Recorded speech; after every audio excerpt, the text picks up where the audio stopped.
Oh, yeah. We are killing it today. New Year, same shit. Same. This is New Year, same shit.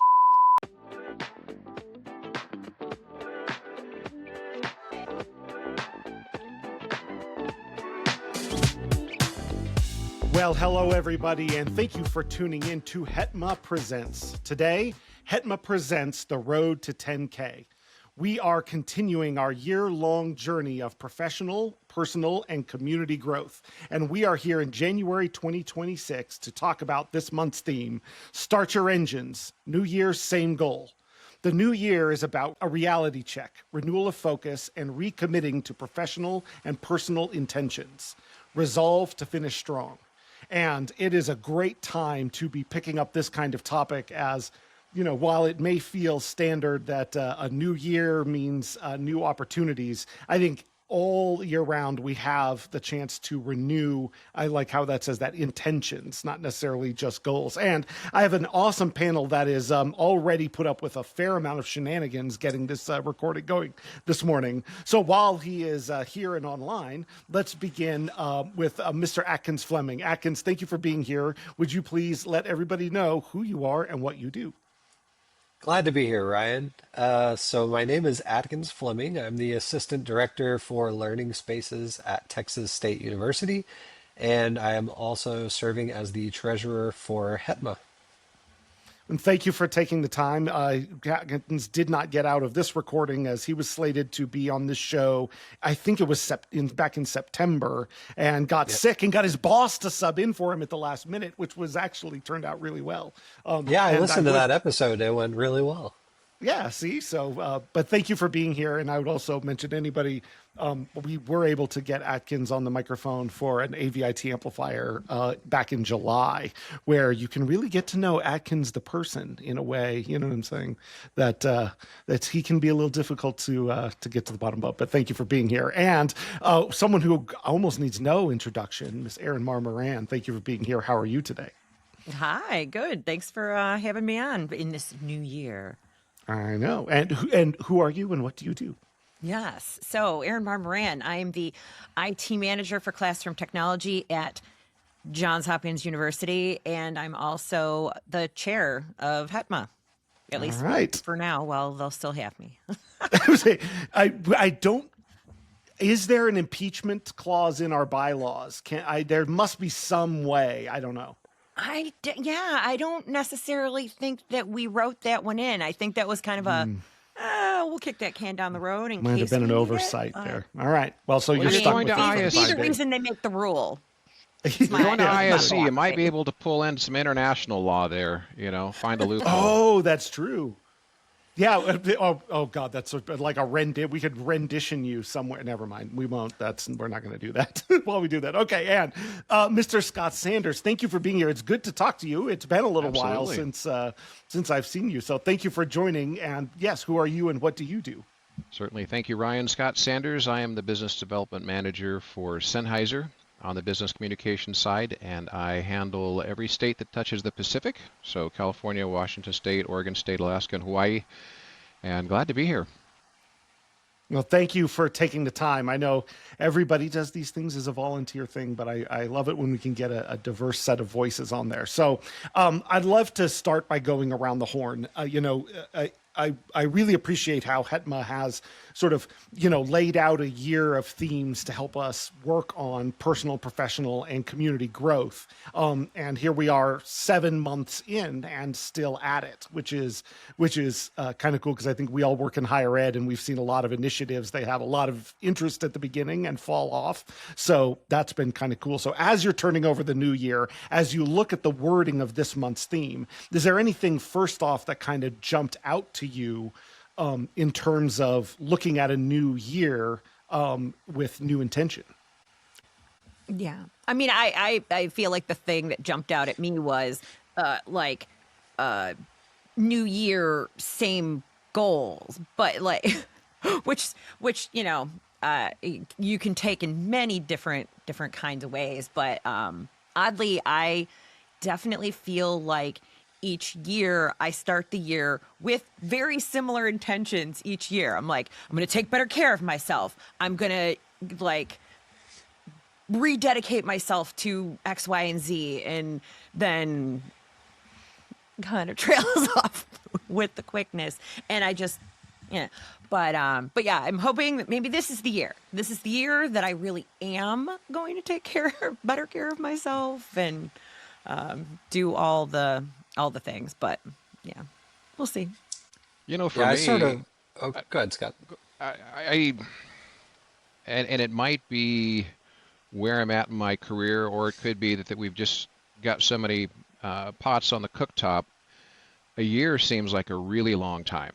So I would have had this discussion the rest of my career and talked easily about a year. A year seems like such a big bite to chew that I'm really looking at quarter and the next 6 months to set goals. I have intentions, but I've also learned over the last year and a half, 2 years, that the best of intentions, right? And for me, the time window has shrunk. And even talking to others in the industry, both higher ed and corporate, the same thing, right? They have annual budgets, but they have quarterly goals, and their milestones, their metrics have changed. Just it seems like a year right now, especially with all that's going on, is a really long time.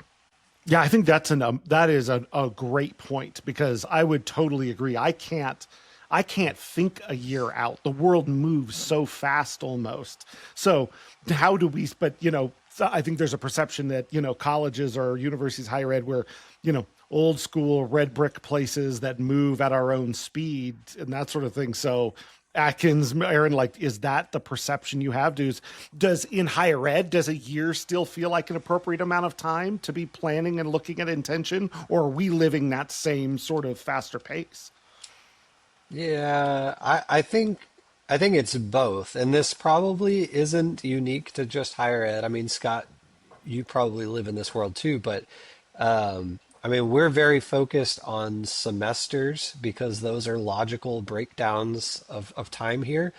So we're focusing on, say, 3 or 4 months of time, and we have goals for that. But at the same time, we're focused on 5 and 10 year goals. So it's looking at the micro and the macro kind of simultaneously and trying to balance those. And then, with that comes making sure that what you're doing in the short term, in the micro, is in support of those macro goals. Or else you wind up not achieving the goal 5 years down the road because you didn't make progress in that direction. So it's a constant battle, I think, of looking at really short amount of time. Here's what I need to get done in 3 months. We have 10 projects coming due in 3 months. We want to reduce support tickets over the next 3 months, right? Those types of goals. And then where do we want to be in 5 years? What technology should we be looking at? What budgeting should we be looking at? What organizational structure should we be looking at? How are things adapting and evolving? So I feel like I need to Gantt chart out my life a little bit and project manage it just to but yeah, you were so right, Atkins, about we have to be conscious of we're thinking about the current semester we're in, but we also have to then think out what are what's next, what's the summer projects. So then we're a little more than just the semester out, and then we have to be conscious of how that affects the long-term goals. And yeah, I think that's a great point, and I'm going to jump back to Gantt chart your life, because I think there's something really interesting to talk about on that front.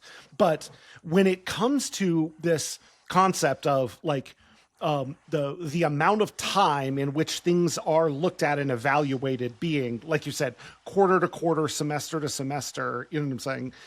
And of course we all trying to align short-term actions to long-term goals. It's why it actually makes me think about the theme in same goal, but new intentions, right? So how are we changing our short-term decisions, but the end goal of supporting students is kind of still the same. But this just came to my mind. I'd love to, because we may be not representative of the new generation, but as the millennial generation is becoming more and more of the workforce, that a changing demographic of people involved in business and decision making is driving that, or is it just simply or is it more the pace of technology movement is pushing us that way, whether we're ready for it or not? Everyone here is a sociologist, right? So we're all qualified to answer that question. Yeah, but I think one feeds the other. Like, technology moves fast and our attention spans are getting shorter.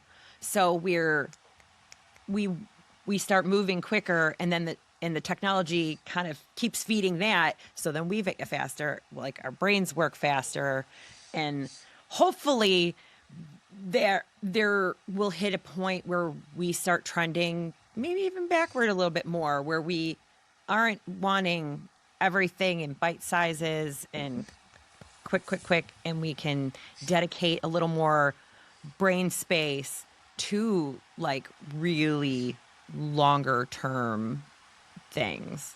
Yeah, I'm learning that there's a big difference between a tachometer and a speedometer. And some days I feel like I'm revving really high and not going very fast, if at all, and I just am exhausted at the end of the day. Other days, the planets align, everything runs smoothly, people call like they should. It works like every day should. But yeah, some days I feel like I'm putting out a lot of energy for not a lot of return. And that does get discouraging.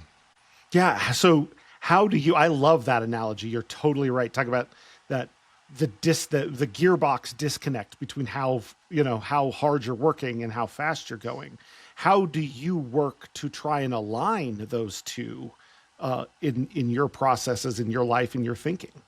It goes back to the old adage, work smarter, not harder. And I know it's easy to say, it's more difficult to engage and actually do that on a day-to-day basis, because it takes a commitment to a different approach.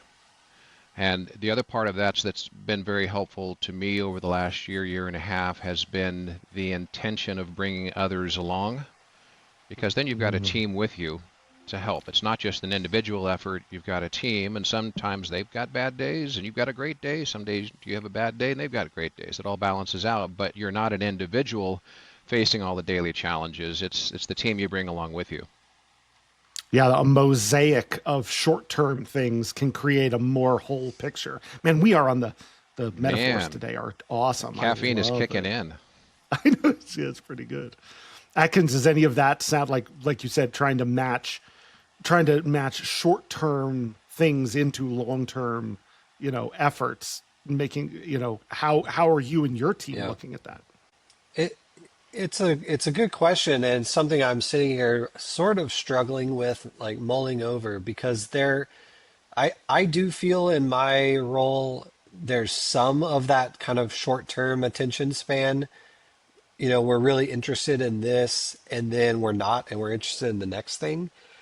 But it's not overwhelming to me, and I do feel like that's probably coming more from like a leadership perspective than a client or end user perspective.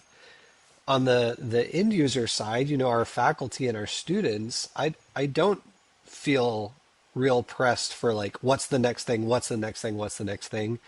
And I think we're pretty focused on developing, technology standards here that will carry for the next 5 years.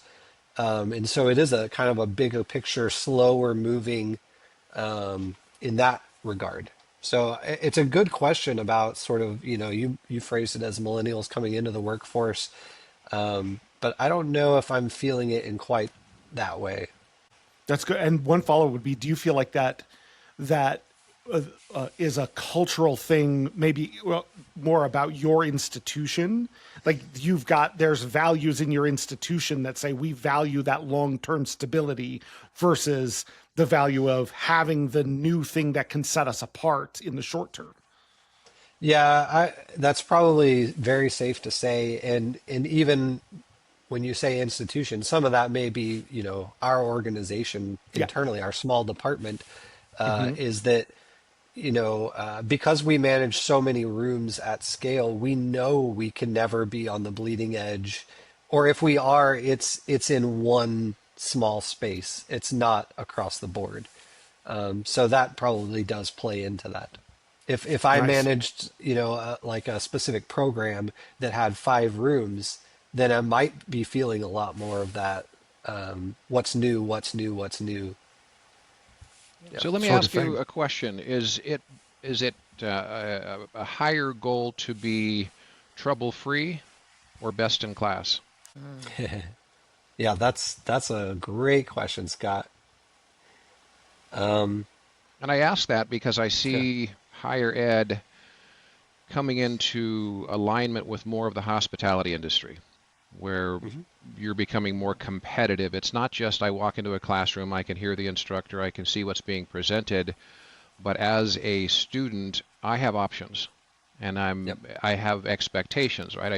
I come from my home where I've got two 32-inch seamless graphic to play gaming. We got high definition headphones that give me spatial, experience.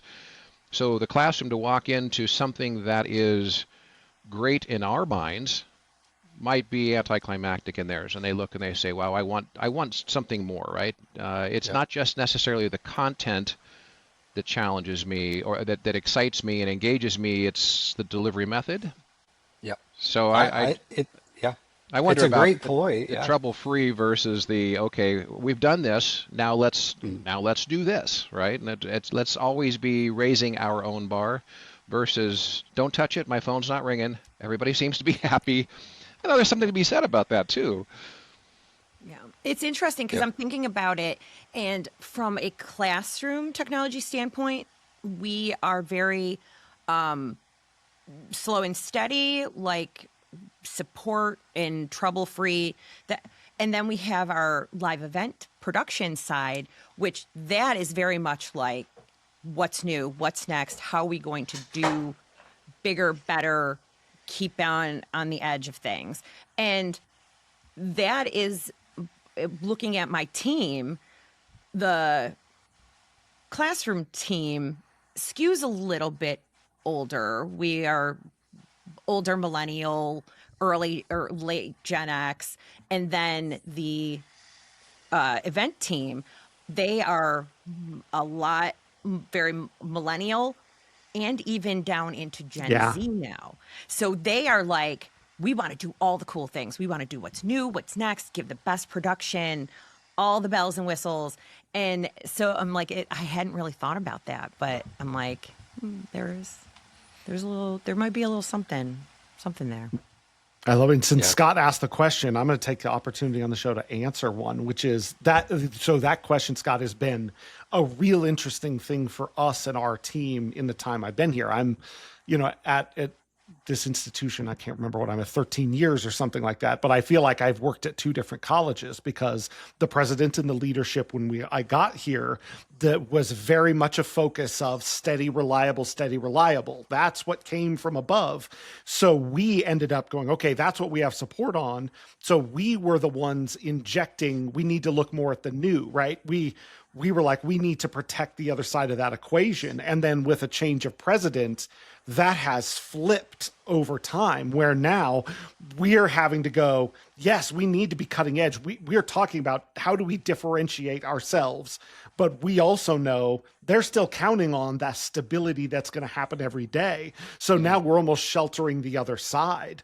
And then the other key thing that came along with that as that change happened, and because my predecessor had started it and I've been able to keep up, the trust that was built over time with stability allowed us to really truly be at the table to now form what things look like for innovation of the future. And the key with that was injecting that people have to understand that you have to have risk tolerance to go this other direction. And I think that was implied in your question, where it only works if, and in this case, our president is okay with, let's throw 10 things at the wall. And if 7 fail, that's okay. That's the price we're paying for the 3 that don't. But a lot of places say they want to do that. But if you're involved in one of those 7 that fail, you end up looking for a new job, and that Right. squashes people's ability to think that way. So Yeah. yeah, it is but you're totally right. It feels like the overall higher ed landscape does have a more direct competitive field where we are truly targeting students we know are going to other institutions in a much more granular way and doing specific things with our technology to make ourselves appealing to them. So yeah. Yeah, and because of that, I think it's different for every institution. It if you're like in our case, we're in a massively growing area, just population wise. So our competition is less. Like we're having record applicants just because there's more people here. If you're not in an area like that, maybe you're a small school and you're looking for your niche, or maybe you're a best in class traditional school that wants to remain viewed as best in class. I could see there's a lot more pressure to invest in that mindset. But it's just going to vary, I think, based on every situation. Yeah. And it really is a key, I think, really bringing that value of the ones he just described. If you're listening, where does your institution fall in those categories? And how does that change how you do your job? Whether you are a decision-making manager or a technician on the ground, right? What is the priority of the institution? And how do you support that overall vision with whatever you do? So, yeah.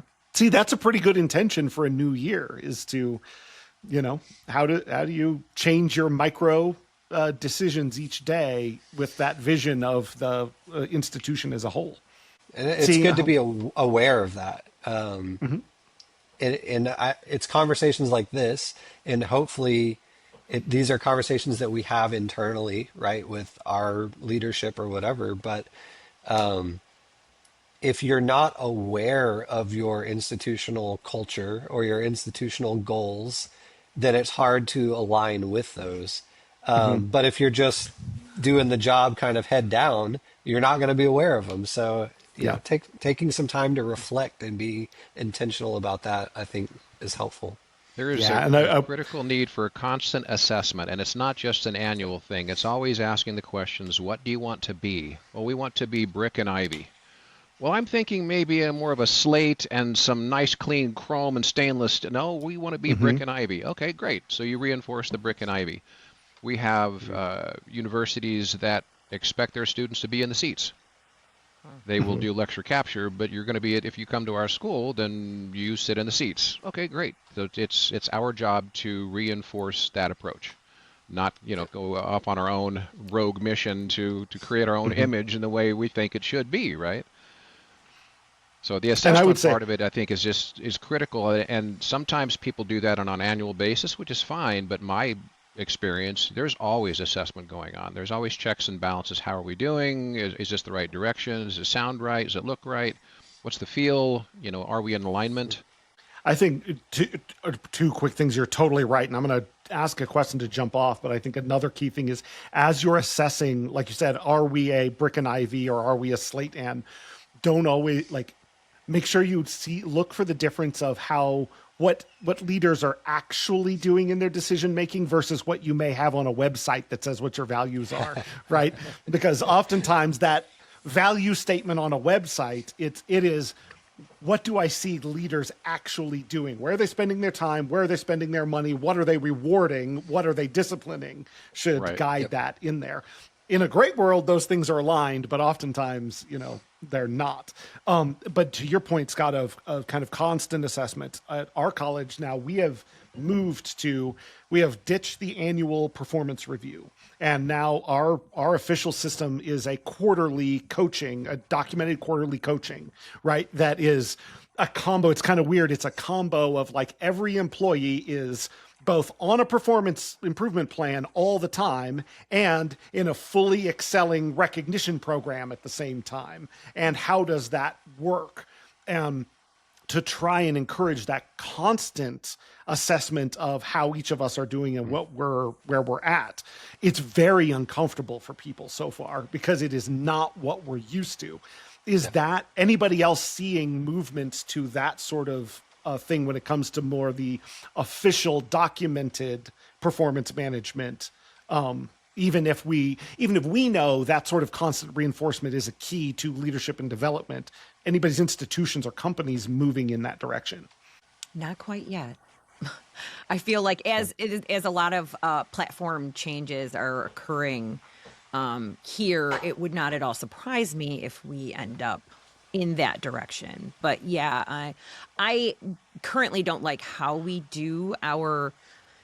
It's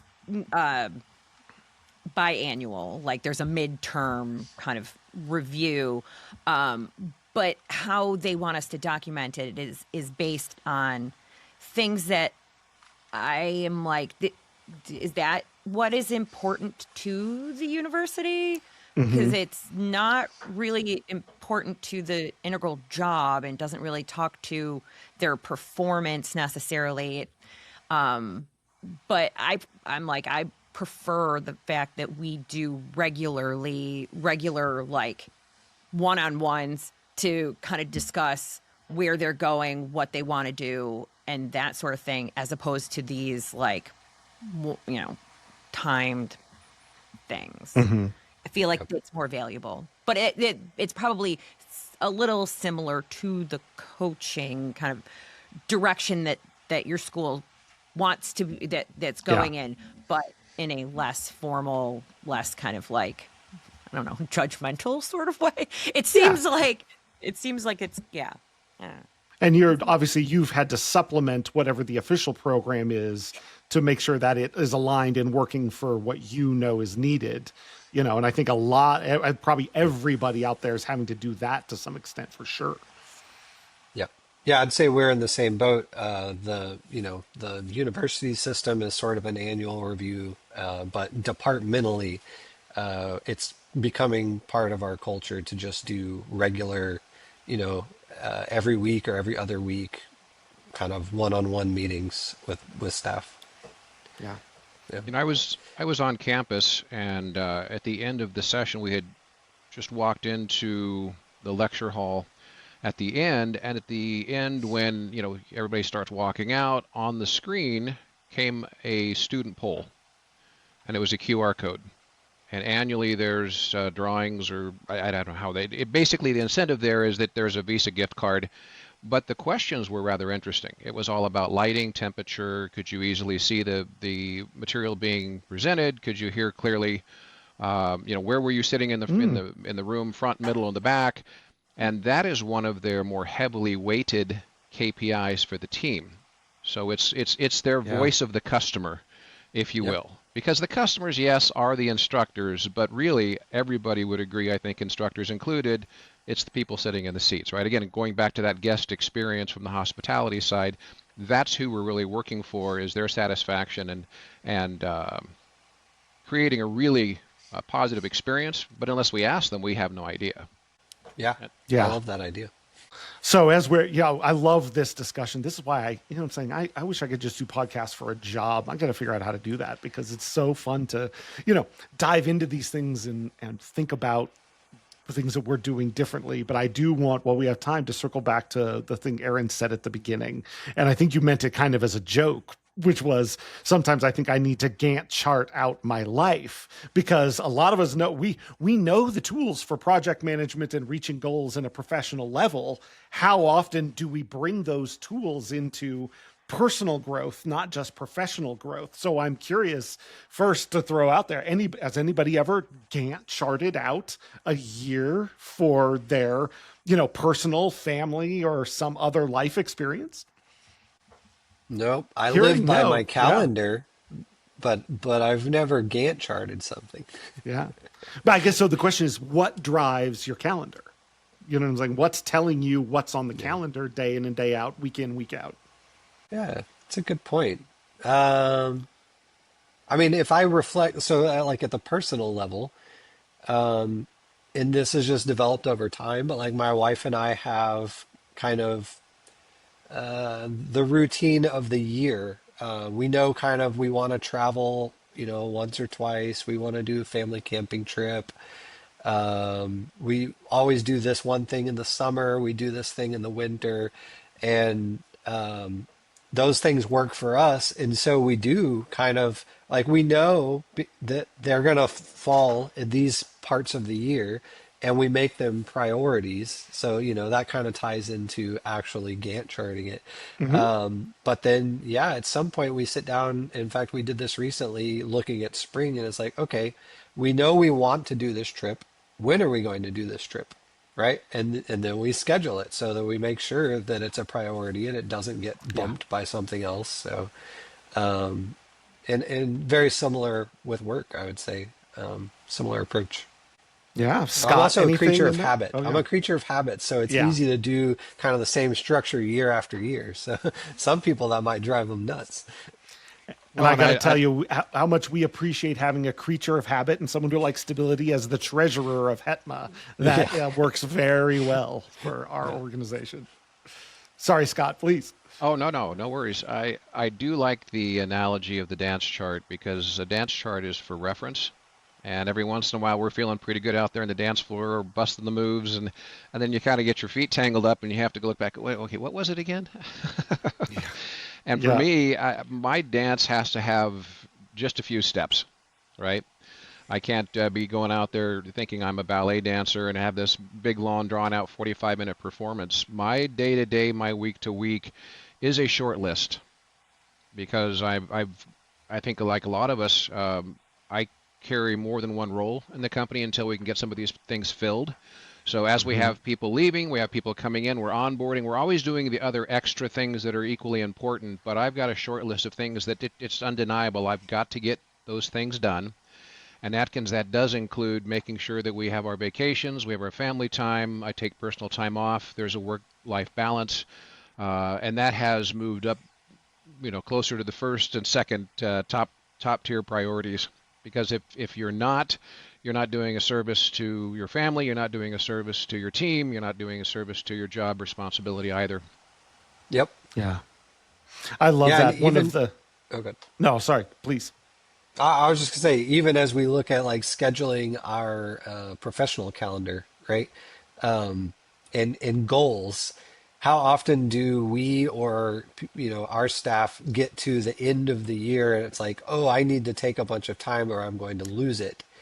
And it's because it wasn't a goal. One of my goals is to arrive at the end of the year with 0 hours left, that I'm going to lose. And so I make sure that goal is kind of prioritized throughout the year.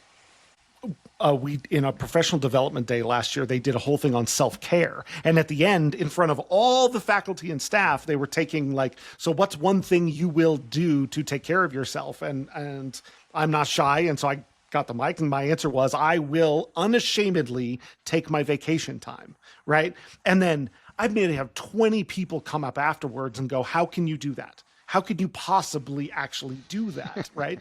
And my answer was, I put it in beforehand, right? Like I have vacation time already scheduled for October.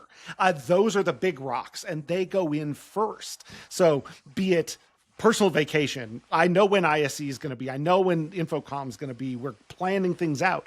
You can always take it back if it's not going to work. But if you wait for the right time, and I have staff that are in that place, I have to take time off or I'm going to lose it. And believe it or not, like that's a performance issue. Like that is actually a corrective action, which means you're not managing your time well. I don't want to tell you to take time away, but in your goals, everyone in our department's goals, they have to have professional development and restorative time set out in their goals so that if you don't do it, that's just as bad as something else. But you know what I'm saying? So thank you for letting me monologue on that for a minute. But that idea that like, that is part of your job and I will hold you accountable to it. And we have enough autonomy to be able to do that, where we are. Yeah. So do that for your people. You know what I'm saying? And it does say a lot about your character and your the stock that you have as far as who you are and what you do with leadership is making sure that your team does take time off, and not because it's a clerical issue. I don't want this to be building up Correct. to where it's a hassle to clear it up at the end of the year. It's really more of a, hey, I've noticed you've been working really hard. Is there any chance you can take a little bit of time off, take a breather, take some time for yourself and your family, and just check out?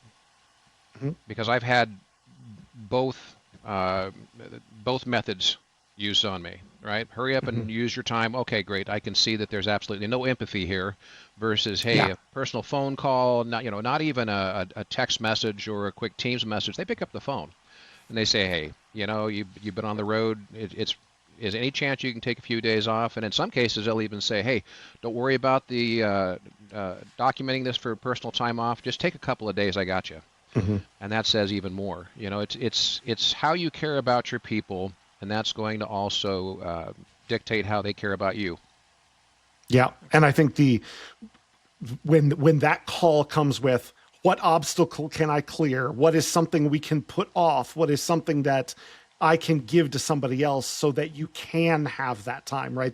We all know that you need to take time off, but it doesn't come with nothing of what you're going to be held accountable for after the fact is coming off your plate. So, making it a real thing is a challenge on Yes. that. So, Right. yeah. Well, yeah, and creating a culture where nobody reaches out to that person while they're away. Oh my God.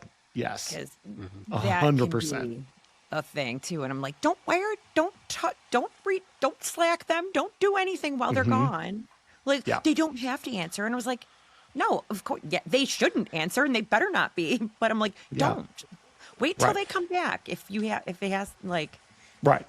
And that's the other we always do. If there's someone out and they are the only one that can solve X problem, that's a bigger problem, right? It's like, that's not an excuse. We're going to fix that first. So cool. Yeah. All right. Before we hit the top of the hour, I want to make sure we get around. And of course, this is the standard question as we kind of close up, which would be first, for every, we'll go around. It's, how could people get in touch with you, learn more about who you are, find you on social media, but also in this new year, do you have a goal, an intention, a resolution or something to share, that you would like the other people on the screen to check in with you on as the year goes on. So there's a little accountability attached to it.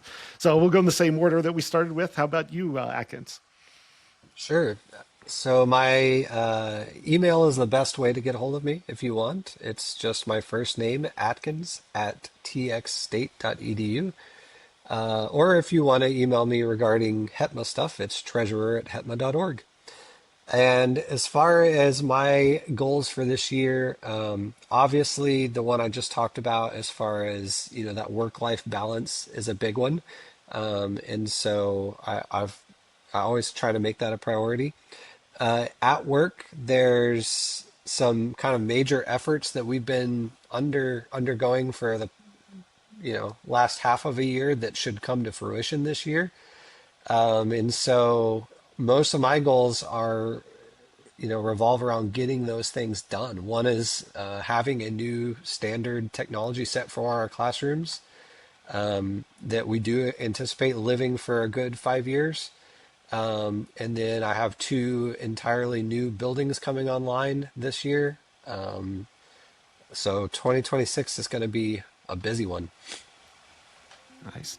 Well, all right. Now everybody knows to follow up with Atkins on those as you see him this year. Erin, how about yourself? yeah. So LinkedIn, the HETMA community, message me on there, or Erin Maher-Moran at hetma.org is always a good way to get in touch with me. And as far as intentions or goals, but definitely need to take better care of myself. I turned 50 and I feel like I suddenly was like, so I'm like, all right, I am not any good to anybody else if I am not taking care of myself. So, and my son graduates from high school this year. So it's like, all right, I need to make sure that I am setting a good example for him, and setting him up for success as an adult. So that's, I feel like a lot of my brain space these days is in that direction. So, but, and of course with HETMA, trying to get to that 10K number. So, we still got, a few more months left in the fiscal year. So hopefully we can get that to happen. Everybody Nice. join HETMA if you haven't yet. There you go. It's and what are the dues for HETMA again, Erin? That's zero. That's $0. It's free. You don't Free and even always have will to be. be in higher ed to join. Just have an interest in AV and being part of our community.